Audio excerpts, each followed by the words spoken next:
Bonjour, class! Now that we have finished learning about the passé composé, we are going to move on to l'imparfait. To form the imparfait, you take the present nous form and take off the ons. Then add your endings. For j'ai and tu, you add ais. For il, elle, on, you use ait.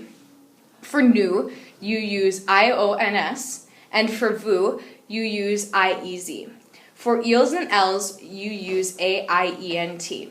L'imparfait is used when you are describing something. Unless you give a specific time or date, then it would be passé composé. There are many other uses for l'imparfait. Let's check it out. One way to tell if it is passé composé or imparfait is if it is a complete action or an incomplete action. If it is a complete action that has a clear end, it would be passé composé. Some keywords you can look for are lundi, un jour, et tout à coup. Here are a few examples. I did drugs. J'ai fait le drogue. If the action was incomplete or has no clear end, it is l'imparfait. Another good indicator is if you would use the word was in English. Here are some examples of imparfait. I was doing drugs. Je faisais les drogues. Another way to tell l'imparfait et passé composé apart is through background over interruption. You can always tell which is which. In this case, as on context, it's always using l'imparfait, while une interruption is always passé composé. C'est très simple. One more way to tell the difference between the passé composé and l'imparfait is if the action was an uncounted or counted action.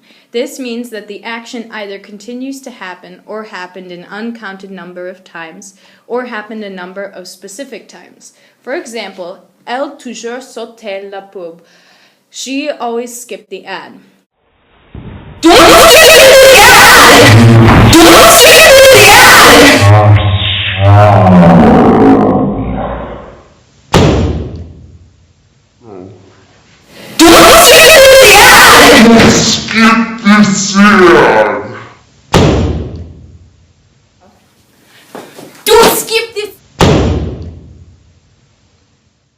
Is the imparfait because she always skipped the ad. It is a repeated action. However, if you were to say she skipped the ad, then it would be passé composé because it happened a specific amount of times. So it would be elle a sauté la pub.